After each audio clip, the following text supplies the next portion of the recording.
ಬಾಲ್ಕಿ ಪಟ್ಟಣದಲ್ಲಿ ಏಪ್ರಿಲ್ 20ರಂದು ನಡೆಯುತ್ತಿರುವ ವಿಶ್ವಗುರು ಬಸವಣ್ಣರ ಜಯಂತಿ ಉತ್ಸವ ಹಾಗೂ ಮಹಾರಾಜ ಡಾಕ್ಟರ್ ಚನ್ನಬಸವ ಪಟ್ಟದೇವರ 77ನೇ ಸ್ಮರಣೋತ್ಸವ ನಾಡೋಜ ಡಾಕ್ಟರ್ ಬಸವಲಿಂಗ ಪಟ್ಟದೇವರ ಅವರ ಅಮೃತ ಮಹೋತ್ಸವ ಕಾರ್ಯಕ್ರಮಕ್ಕೆ ಹೆಚ್ಚಿನ ಸಂಖ್ಯೆಯಲ್ಲಿ ಸದ್ಭಕ್ತರು ಭಾಗವಹಿಸಬೇಕೆಂದು ಜಾಗತಿಕ ಲಿಂಗಾಯತ ಮಹಾಸಭಾ ರಾಜ್ಯ ಪ್ರಧಾನ ಕಾರ್ಯದರ್ಶಿ ಕಿರಣ್ ಖಂಡ್ರೆ ಅವರು ಹೇಳಿದ್ದಾರೆ.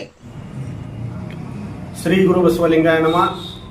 ಸಮಸ್ತ ಕಲ್ಯಾಣ ಕರ್ನಾಟಕದ ನಾಡಿನ ಜನತೆಗೆ ನನ್ನ ಕಿರಣ್ ಕುಮಾರ್ ಖಂಡ್ರೆ ಜಾಗತಿಕ ಲಿಂಗಾಯತ್ ರಾಜ್ಯ ಕಾರ್ಯದರ್ಶಿ ಎಲ್ಲರಿಗೂ ನನ್ನ ಶರಣಾರ್ಥಿಗಳು.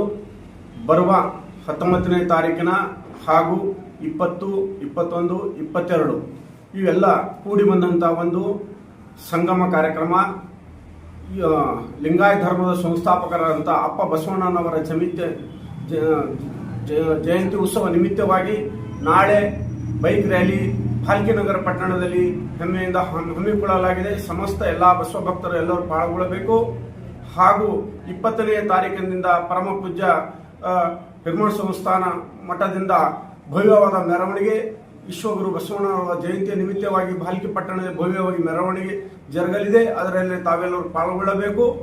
ಹಾಗೂ ನಮ್ಮ ಲಿಂಗೈಕ್ಯರಾದಂಥ ಚನ್ನಬಸವ ಪಟ್ಟದೇವರ ಸಮಣೋತ್ಸವ ಹಾಗೂ ನಮ್ಮೆಲ್ಲರ ಹೃದಯ ಬಡಿತವಾಗಿರುವ ಬಸವ ಪ್ರೇಮಿಯಾಗಿರುವ ಡಾಕ್ಟರ್ ಬಸವಲಿಂಗ ಪಟ್ಟದೇವರ 75ನೇ ಹುಟ್ಟುಹಬ್ಬದ ನಿಮಿತ್ತವಾಗಿ ಕೂಡ ಒಂದು ಕಾರ್ಯಕ್ರಮವನ್ನು ಹಮ್ಮಿಕೊಳ್ಳಲಾಗಿದೆ. ಪರಮ ಪೂಜ್ಯರು ಬಹಳಷ್ಟು ಅವರು ನಡೆದು ಬಂದಂತಹ ದಾರಿ ಬಹಳ ಕಷ್ಟಕರ ಹಾಗೂ ಹೂವಿನ ದಾರಿಯಾಗಿರಲಿಲ್ಲ. ಅಲ್ಲಿ ಮುಳ್ಳಿನ ದಾರಿಯಲ್ಲಿ ನಡೆದು ಬಂದು ಇಡೀ ನಮ್ಮ ಕರ್ನಾಟಕದಲ್ಲಿ ಒಂದು ಚನ್ನಬಸವ ಪಟ್ಟದೇವರ ಒಂದು ಗುರುಕುಲ ಸ್ಥಾಪನೆ ಮಾಡಿ ಇಡೀ ಕಲ್ಯಾಣ ಕರ್ನಾಟಕಕ್ಕೆ ಅಗ್ರಗಣ್ಯವಾಗಿ ಇವತ್ತು ರಿಸಲ್ಟ್ ಬರ್ತಾ ಇದೆ. ಈ ಗುರುಕುಲದಿಂದ ಇಲ್ಲಿಂದ ಎಷ್ಟೋ IAS, IPS ಹಾಗೂ ಇಂಜಿನಿಯರಿಂಗ್ ಮೆಡಿಕಲ್ ಕಾಲೇಜುಗಳು ಕೂಡ ಇಲ್ಲಿಂದ ನಮ್ಮ ಗಡಿನಾಡಿನಿಂದ ಹೋಗಿದ್ದಾರೆ. ಅದರೆಲ್ಲ ಶ್ರೇಯವನ್ನು ಯಾರಿಗೆ ಸೇರ್ಬೇಕಾದ್ರೆ ಪರಮ ಪೂಜ್ಯರಂತ ಬಸವಲಿಂಗ ಪಟ್ಟದೇವರು ಅವರು ಬಹಳ ಕಷ್ಟದಿಂದ ಮಾಡಿ ಇದು ಎಲ್ಲ ತಮಗೆಲ್ಲರೂ ಗುರುತು. ಗುರುಗಳು ಎಷ್ಟು ಕಷ್ಟವನ್ನು ಎಷ್ಟು ನೋವನ್ನು ಅನುಭವಿಸಿದ್ದಾರೆ ಎಂಬುದು ಎಲ್ಲರಿಗೆ ಆತ್ಮವಿಶ್ವಾಸ ಎಲ್ಲರಿಗೆ ಸಾಕ್ಷಿ ಇದೆ. ಆದರೆ ಮುಂದೆ ಈ ಒಂದು ಬೆಳೆದು ನಿಂತ ಹೆಮ್ಮರವಾದಂತಹ ಈ ಶಿಕ್ಷಣ ಸಂಸ್ಥೆ ಪರಮ ಪೂಜ್ಯರಂತ ನಮ್ಮ ಹಿರಮಠ ಸಂಸ್ಥಾನದ ಪೀಠಾಧ್ಯಕ್ಷರ ಗುರುಬಸವ ಪಟ್ಟದೇವರು ಕೂಡ ಒಳ್ಳೆ ರೀತಿಯಾಗಿ ತೆಗೆದುಕೊಂಡು ಹೋಗುತ್ತಾರೆ ಎಂದು ಎಲ್ಲರ ನಂಬಿಕೆಗೆ ಪಾತ್ರರಾಗಿದ್ದಾರೆ ಎಂದು ನಾನು ನಂಬಿರುತ್ತೇನೆ. ಅದಕ್ಕೋಸ್ಕರ ಎಲ್ಲರೂ ಪ್ರತಿಯೊಂದು 19, 20, 21, 22 ಪರಮ ಪೂಜ್ಯರ ಕಾರ್ಯಕ್ರಮದಲ್ಲಿ ನಾಡಿನ ಮಠಾಧೀಶರು ಹಾಗೂ ಗಣ್ಯ ವ್ಯಕ್ತಿಗಳೆಲ್ಲೂ ಕೂಡ ಭಾಗವಹಿಸುತ್ತಿದ್ದಾರೆ. ತಾವೆಲ್ಲರೂ ಪರಮ ಪೂಜ್ಯರ ಕಾರ್ಯಕ್ರಮಕ್ಕೆ ಆಗಮಿಸಿ ಈ ಕಾರ್ಯಕ್ರಮದ ಶೋಭೆ ತರಬೇಕೆಂದು ತಮ್ಮಲ್ಲಿ ನನ್ನ ಕಳಕಳಿಯ ವಿನಂತಿ. ಶರಣಾರ್ಥಿ. ಪ್ರಜಾಮತ ನ್ಯೂಸ್ ಪತ್ರಿಕೆ ಹಾಗೂ ವೆಬ್ಸೈಟ್ ಹಿಂದಿ ಭಾಷೆಯಲ್ಲಿ ಪ್ರಕಟವಾಗುವ ಭಾರತದ ಪ್ರಮುಖ ಸಂಸ್ಥೆಗಳಲ್ಲಿ ಒಂದಾಗಿದೆ.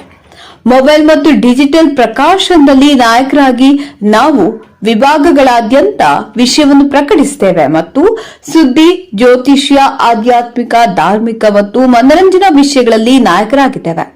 ಕೇವಲ ರಾಜಕೀಯ ಕಾರವಾದ ಮಾಹಿತಿ ನೀಡುವುದಷ್ಟೇ ಅಲ್ಲ, ಅವರಲ್ಲಿ ವೈಜ್ಞಾನಿಕ ಆಸಕ್ತಿಯನ್ನು ಹೆಚ್ಚಿಸುವ ರೀತಿಯಲ್ಲಿ ಸುದ್ದಿಗಳನ್ನು ಸಮಾಜದ ಮುಂದೆ ಇಡುವುದು ನಮ್ಮ ಉದ್ದೇಶ. ನಾವು ಸಮಾಜಕ್ಕೆ ಅಂತ ಮಾಹಿತಿಯನ್ನು ನೀಡಲು ಬಯಸುತ್ತೇವೆ. ಅದು ಅವುಗಳನ್ನು ಗಂಭೀರವಾಗಿ ಪರಿಗಣಿಸಬೇಕು, ನವೀಕರಿಸಲು ಮಾತ್ರವಲ್ಲ, ಸರಳವಾದ ಆದರೆ ಗಂಭೀರವಾದ ಪದಗಳಲ್ಲಿ ಸಾರ್ವಜನಿಕರ ಅನುಕೂಲಕ್ಕಾಗಿ ಸಾರ್ವಜನಿಕರ ಸುದ್ದಿಗಳನ್ನು ಸಾರ್ವಜನಿಕರಿಗೆ ತಲುಪಿಸಬೇಕು ಎಂಬುದು ನಮ್ಮ ಪ್ರಯತ್ನವಾಗಿದೆ.